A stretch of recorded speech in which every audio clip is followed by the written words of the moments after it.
되겠죠. 근데 이들은 예수를 찾는 수고를 엄청나게 많이 했음에도 불구하고 주의 말씀이 이해되지 아니할 때에 수군거리면서 예수님을 멀리하고 있습니다. 이들은 예수님에게 왔지만 언제든지 한 발을 뺄 수 있다고 여기고 있습니다. 예수님의 것이 투자죠. 투자하는데 잘 되면 더 투자하고, 투자가 잘 안 되면 한 발 빼겠다 하는 것이 바로 이들의 마음입니다. 기대한 것을 이루면 좋고, 기대한 것을 이루지 못한다면 어쩔 수 없다 하는 것입니다. 이들에게는 믿음이 없습니다. 그저 욕망만 가지고 있을 뿐입니다. 여러분, 사실의 욕망을 가지고 온 사람은 마음에 들지 않으면 한 발을 뺍니다. 그러나 믿음을 가져온 사람은 이해가 되지 아니할 때에 믿고 싶은 마음이 있기 때문에 어떻게 해서든지 믿기 위해서라도 묻습니다. 욕망은 마음에 들지 않으면 발을 빼요. 믿겠다고 왔는데 이해가 되면 어떻게 돼요? 어떻게든 믿으려고 질문을 하고 묻는 거예요. 자녀들한테는 공부를 합니다. 공부를 하려고 하는 학생은 수업소에 선생님이 설명을 해줬는데 이해가 안 돼요. 어떻게? 질문을 하죠. 공부하려고 하는 사람은 모르는 것을 물어요. 그런데 학교에 왔는데 공부하려고 온 게 아니에요. 그냥 왔어요. 친구들하고 노는 게 좋아요. 몰라요. 수업의 내용을 몰라요. 어떡합니까? 질문합니까? 질문하지 않습니다. 배우려고 온 사람은 질문을 하고, 배우고자 하는 마음이 없이 와 있는 학생은 질문을 하지 않습니다. 예수님을 믿고 예수님에게 온 사람은 주의 말씀이 이해가 되지 않을 때 묻습니다. 믿고 싶은데 안 믿어지니까 믿고 싶어서라는 질문을 하는 거예요. 예수님에게 왔는데 믿음이 없이 욕망을 채우고자 왔어요. 이 욕망을 채울 수 없으면 어떡해요? 그냥 모든 것을 내려놓고 포기하고 맙니다. 그래서 이해할 수 없을 때에 수근수근 거리는 겁니다. 신앙이 그런 거예요. 교회 왔는데 말씀이 이해가 안 돼요. 이해가 안 되면 어떻게 될까요? 내 지식이 부족해서 이해가 안 될 수도 있겠지만 내 생각과 마음이 닫혀서 이해되지 않을 때가 있어요. 왜냐하면 모든 주의 말씀은 성령의 감동으로 기록되어졌기 때문에 나 자신이 성령의 감동이 있어야 이해되고 믿어집니다. 생각해 보세요. 요즘 학생들이 이 줄임말을 많이 쓰죠. 아주 옛날 말인데요. 한 10년 넘어 안습. 안습이 뭔지 아시죠? 안구에 습기 찬다. 누가 뭐 하는 것이 어이가 없으면 안습이라 안습이다. 아이고, 눈에 눈물 날 정도도 정말 불쌍하게 안습이에요. 근데 이 말하면 어른들 모르죠? 아이들은 알아들어요. 여러분, 안습이란 말을 누가 할까요? 그 말을 쓰는 무리에 있는 사람이 알아듣는 거예요. 마찬가지예요. 주의 말씀을 누가 이해할까요? 이 말씀은 성령의 감동으로 기록되어졌기 때문에 성령의 감동이 나타날수록 주의 말씀이 더 이해가 돼요. 그러면 주의 말씀을 믿기 위해 왔다면 주의 말씀이 이해가 될 때 뭐 할까요? 지적인 질문을 할 수도 있겠지만 내게 성령께서 감동해 주셔서 내가 주의 말씀을 알게 해달라고, 이해하게 해달라고 기도하겠죠. 그러기에 우리가 교회 나왔을 때에 나 자신의 모습을 보면 알 수가 있어요. 내가 정말로 믿음을 갖고 온 건지 아니면 그냥 왔는지 알아요. 믿음을 갖고 왔다면 모를 때 물어요.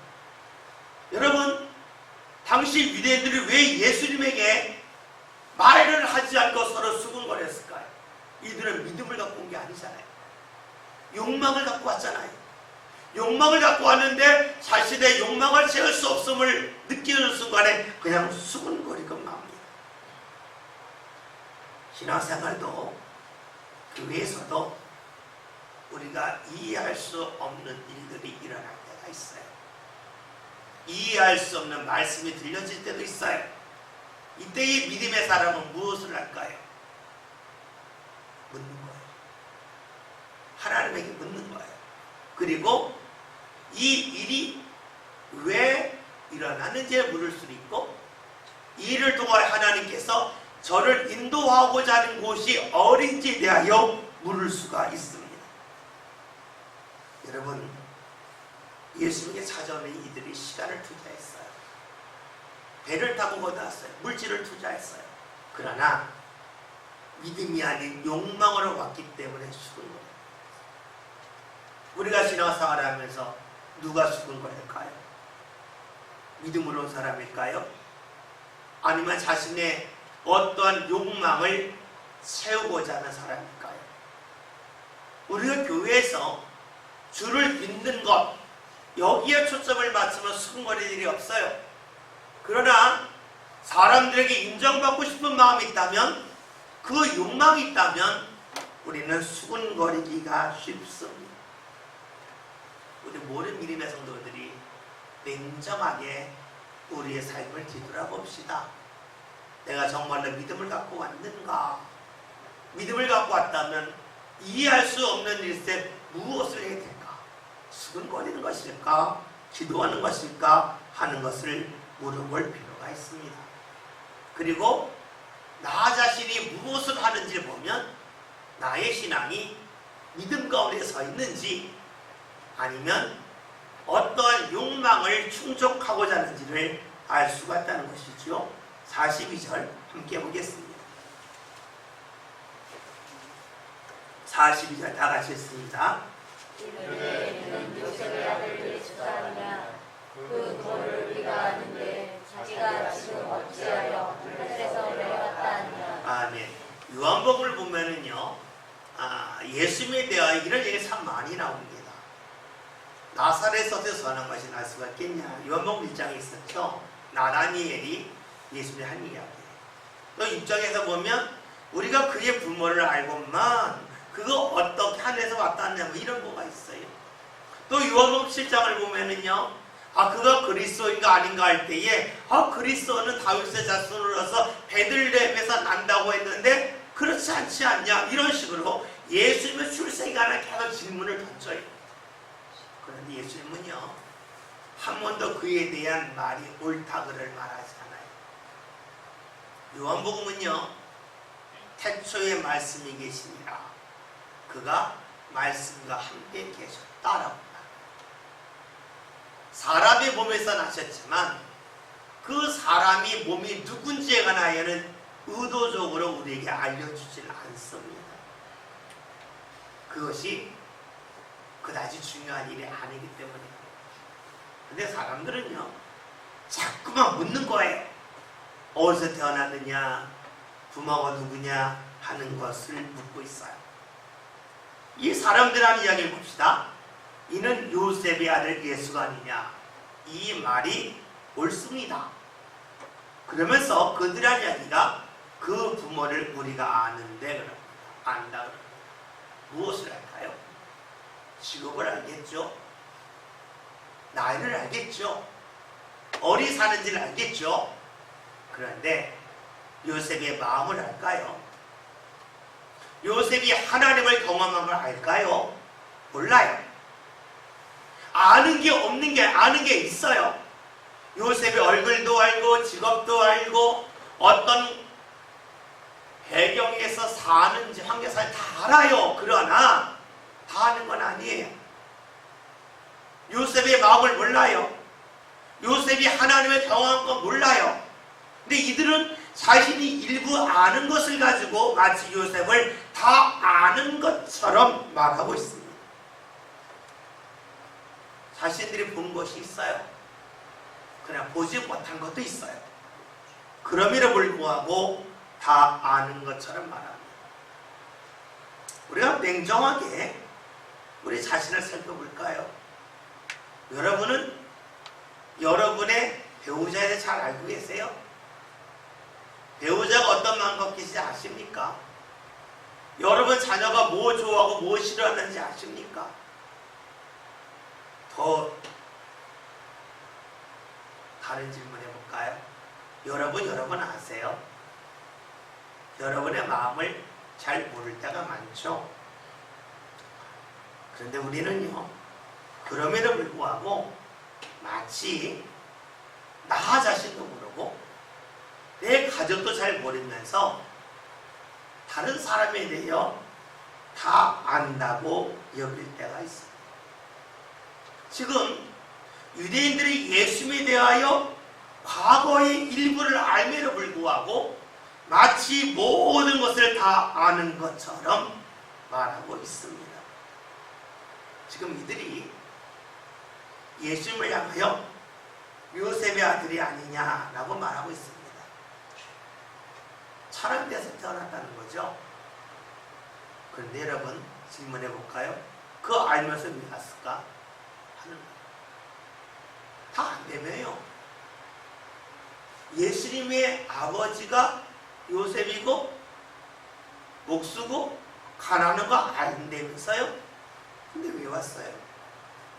왜 시간과 물질을 투자해서 왔을까요? 알면서는 왔잖아요. 근데 그들은 알면서 왔음에도 불구하고 자신이 기대하는 것들을 이루지 못하자 예수님이 요셉의 아들 아니냐라고 과거를 문제 삼고 있어요. 이해할 수 없는 말씀을 들을 때에 그들은 과거를 문제 삼고 있어요. 엄청난 모순이죠. 알았으면 오지 말아야지. 와놓고 왜 과거 이야기를 할까요? 여러분, 많은 이들이 하나님을 믿을 때에 큰 모순이 있어요.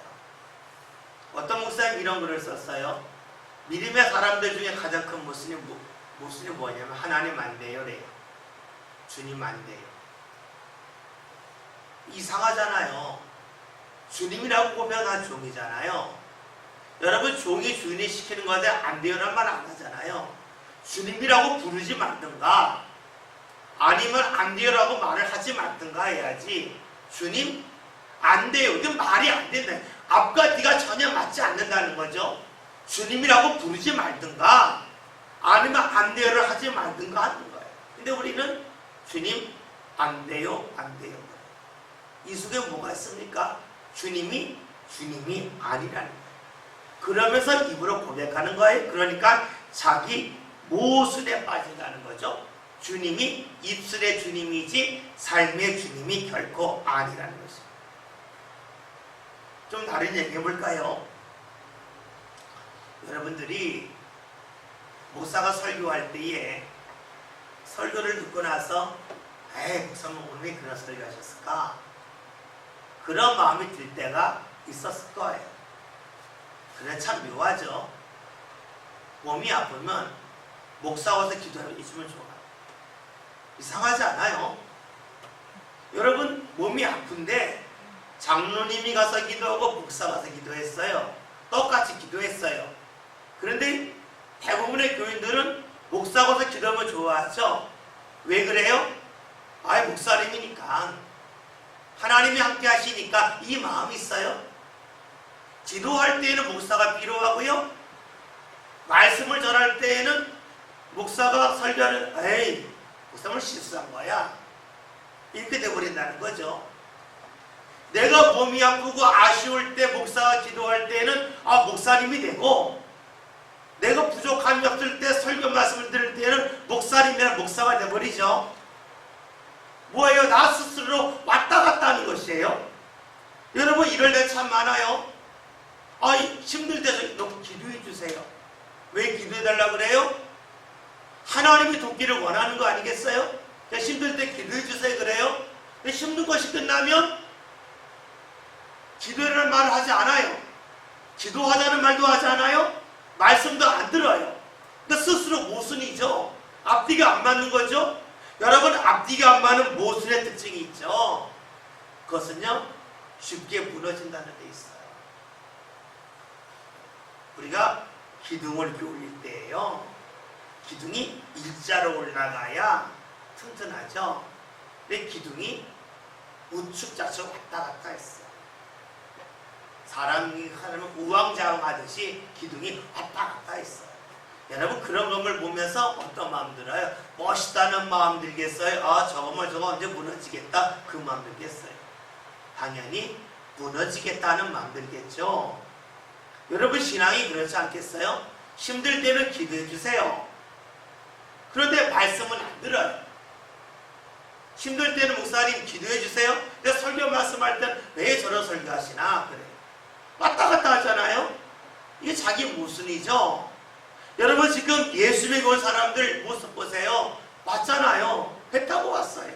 시간 들이고 돈 들여 왔어요. 많은 과는 이야기가 목수의 아들 아니냐, 요셉의 아들 아니냐 그래. 뭐하러 왔어요? 앞뒤가 안 맞아요. 왜요? 이들은 믿음으로 온 게 아니잖아요. 욕망으로 왔잖아요. 욕망으로 온 사람들의 특징이 있죠. 앞뒤가 맞지 아니에요. 필요할 때와 자신이 필요한 것을 충족하지 못했을 때 반응이 아주 달라요.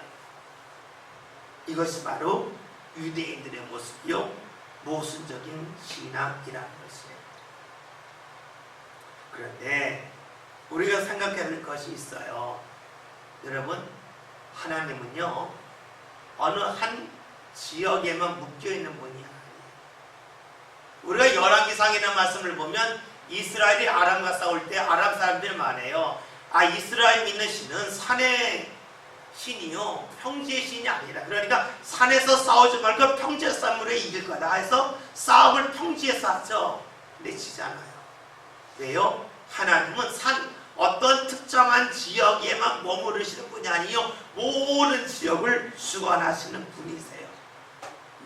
이스라엘이 출애굽할 때 애굽에서도 하나님이 계셨고요, 광야에서도 계셨고요, 약속의 땅에 들어가서도 하나님이 계셨어요.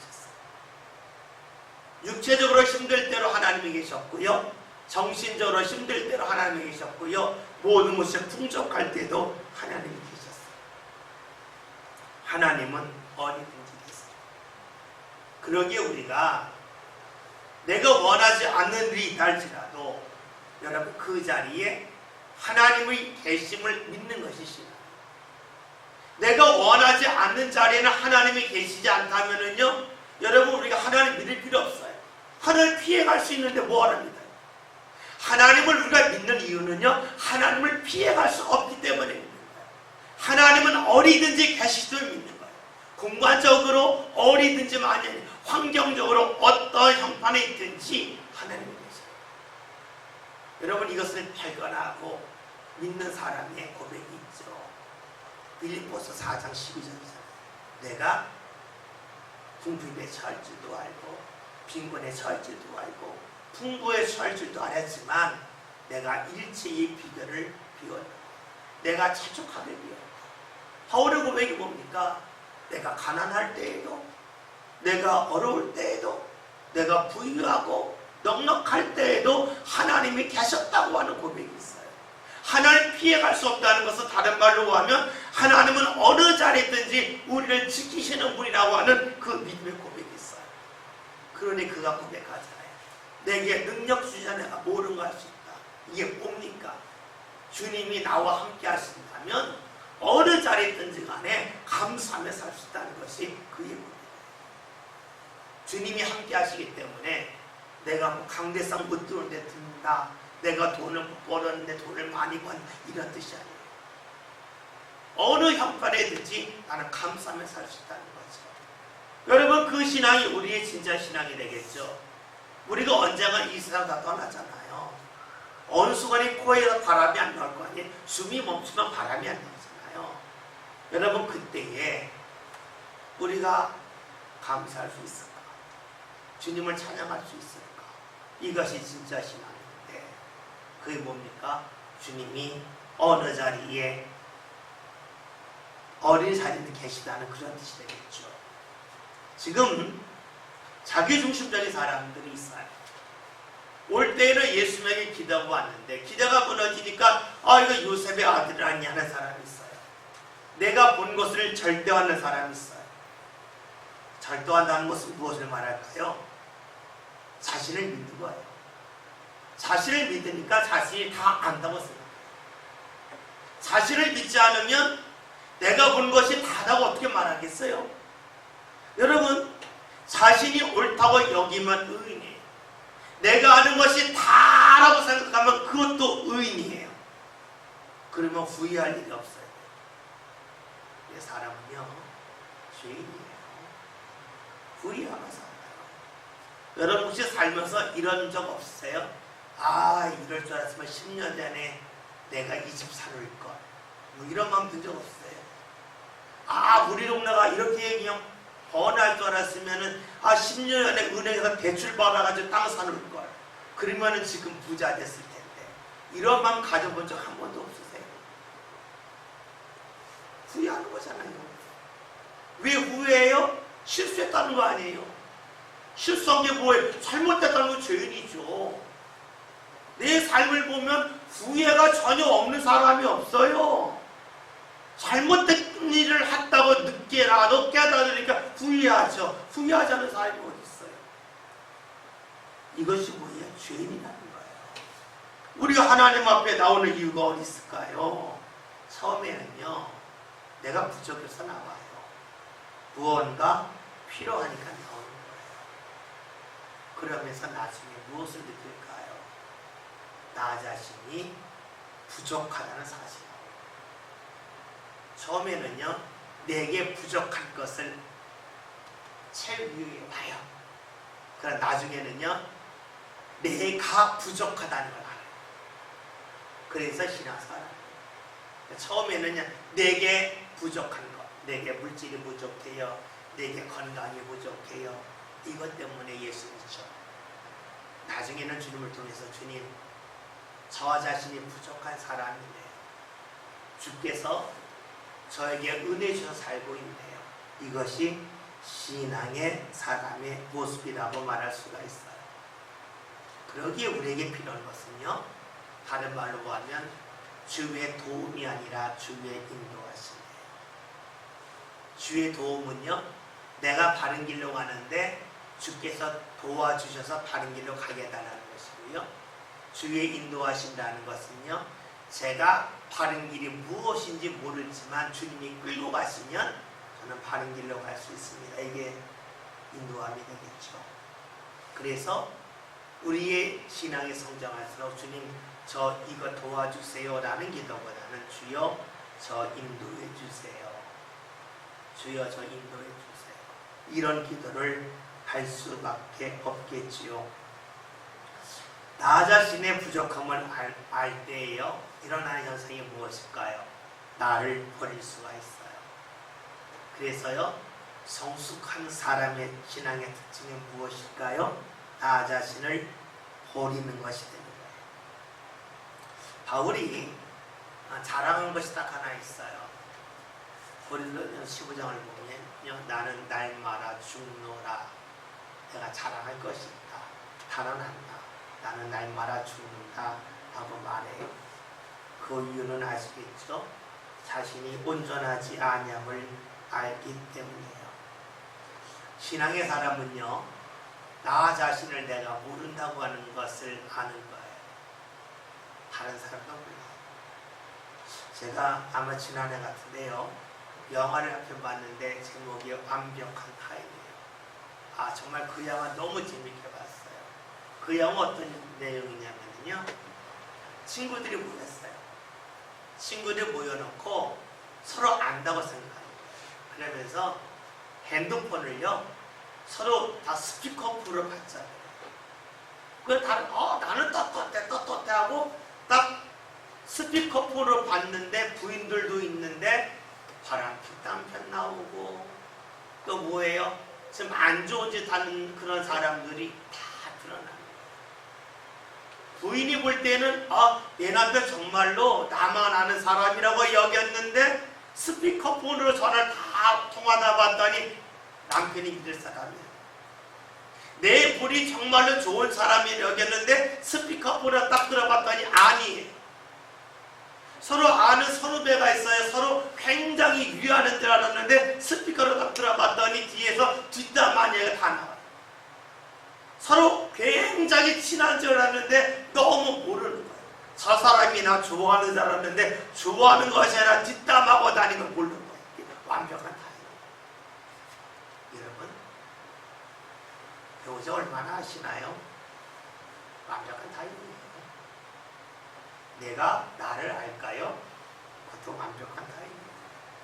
그러기에 우리의 신앙은요, 나 자신의 부족함을 고백하고 버리고 주의 인도함을 받고자 하는 것이에요. 지금 유대인들은 자신들이 아는 일부를 가지고 예수를 판단하죠. 그래서 예수님이 어찌 하늘에서 내려갔느냐라고 수근거리고 있어요. 여러분, 주님 앞에서 자신이 중심된 사람의 특징이 있죠. 그것은요, 주의 말씀에 수근거려요. 다시 말하면 주의 말씀을 스스로 판단해요. 내가 이해할 수 없기 때문에 판단해요. 이상하지 않아요? 이해할 수 없다면 이해하기 위하여서 무언가 조치를 취해야죠. 여러분, 학생이 시험을 봤는데 문제가 틀렸어요. 그럼 어떻게 해요? 이 문제가 잘못됐다 그래야 돼요? 아니면 이 문제를 푸는 방법을 연구해야 되겠어요? 틀리면 공부하고 연구해야죠. 문제가 틀렸어 하면 이상하잖아요. 주님을 믿는 우리들도 주의 말씀이 이해가 되지 않을 때 우리가 할 일은 뭘까요? 여러분 자녀에게 몰라? 몰라 공부하면 알 거 아니야. 말하는 것처럼 모르면 물어야죠. 기도해야죠. 이것이 되지 아니할 때에 우리는요, 내 중심적인 사람이 되고 말아요. 자신의 부족함을 잊고 자신이 중심이 되는 사람이 있어요. 이럴 때 이러한 현상은요, 들을 수 있는 말씀이 줄어들어요. 나 자신이 딱 한정해 놓으면 여기에 맞는 말씀만 들을 수 있어요. 나 자신을 넘어뜨려 놓으면 내게 들어올 수 있는 말씀이 많아져요. 즉 자신이 중심이 될 때에 들을 수 있는 말씀이 한정적이에요. 다른 말로 할까요? 주의 은혜는 말씀을 통해 임한다면 내가 중심이 될 때에 내게 임할 은혜는 한정적이에요. 그러나 나 자신을 무너뜨리는 그런 훈련이 된 사람은 내게 임할 말씀이 늘어나요. 그리고 내게 임할 은혜도 늘어날 수밖에 없어요. 아무리 신앙생활을 오래 했다 할지라도 자신을 무너뜨리는 일을 하려고 하지 아니하면 다른 사람을 판단하는데 삶을 모아간다면 그의 삶 가운데 임할 은혜는 늘 똑같아요. 아무리 시간을 오랫동안 들어가면서 신앙생활을 했다 할지라도 은혜는 시간적이에요.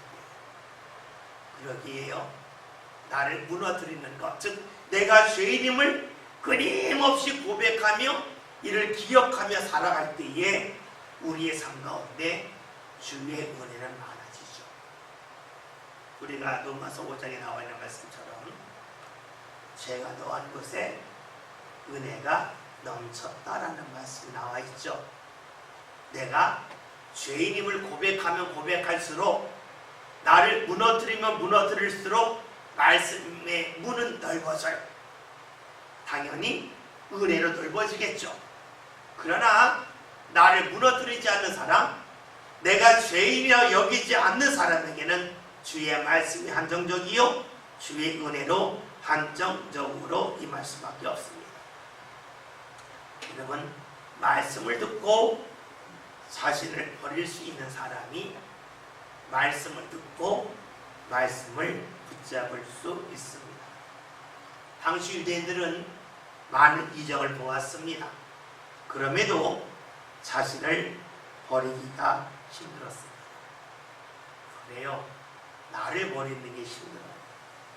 그 힘든 이유는요, 지금 나의 모습은 하루아침에 형성된 내가 아니에요. 오랫동안 삶 가운데 쌓여서 내가 됐어요. 다시 말하면 삶의 수많은 습관이 쌓여서 내가 되었어요. 나를 버린다고 하는 것은요, 다른 말로 하면 내 삶의 습관을 버린 것을 말해요. 간혹가다 그래 어떤 분들이 저는 저 다 버렸어요 그래요. 그런데 순간적으로 버린 분들이 대부분. 자신을 버렸다고 하는 것은요, 자신의 삶의 습관을 버릴 때 비로소 나를 버렸다고 말할 수가 있어요. 왜냐하면 나는 하루아침에 형성된 내가 아니에요. 여러분들이 누군가에게 말할 때에요, 나랑 관계없는 말을 할 때에 얼굴 표정이 주로 어떻게 되시나요? 대부분 인상이 일그러지죠? 그렇죠? 나도 모르는 얘기하고 있네. 일그러져. 여러분 그거 바꾸는 거 굉장히 어려워요. 내가 모르는 이야기에 상대가 할 때요, 웃는 거 굉장히 어렵습니다. 그거 쉽지가 않아요. 그거는요, 엄청나게 많은 노력과 더불어 하나님이 내 마음을 붙잡으셔서 이 사람들이 나를 무시한다는 그런 마음이 아니라, 야, 이 사람들이 참 부족하구나. 그리고 이 사람들 통해서 하나님이 나를 발견하게 하셨구나. 감사하네. 이런 마음이 들지 아니하면 웃기 어려워요. 즉, 내가 지금까지 가졌던 삶의 습관을 바꾸는 거가 너무너무 어려워요. 그러나 이 습관이 바뀔 때에 비로소 뭐예요? 나를 버리는 것 같아요. 여러분들이 지금 우리 아까 박수영 가서 여기 앉았다 뒤로 가셨잖아요. 예? 원래 박관 선생님들 이 자리예요. 이 뒤로 가는 거가요, 오히려 쉽지가 않다니까요.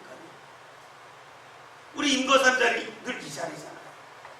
근데 여름 때 그 자리로 가기가 제가 알기로 권사님 넘어가는데 지금 10몇 년이 걸렸어요.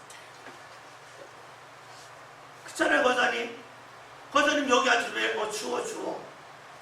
근데 여기서 굴로 넘어가는데 10몇 년이 걸린 거예요. 이게 쉽지가 않다니까는요. 우리가 살아가면서요, 나를 버린다는 것은요, 그냥 너무 낭만적으로 생각하지 마세요. 내 습관이 바뀌는 거예요. 누구를 쳐다볼 때 눈빛이 바뀌는 거고요, 말투가 바뀌는 거고요, 반응이 바뀌는 거예요. 그런데 그것이요, 하루아침에 되지 않아요. 내 노력으로만 되지 않아요. 주님이 함께 하실 때 비로소 나도 모르게 그런 변화의 자리에 이를 수가 있어요. 그것을 경험한 사람이 어떤 사람일까요?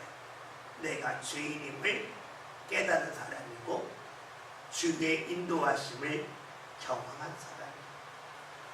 우리는 주의 인도하심 하면 자꾸만 신비적인 것을 생각할 수도 있고, 무언가 내 삶 가운데 환경이 크게 달라지는 것을 가지고 주의 인도하심을 받았다라고 생각하기가 쉬워요.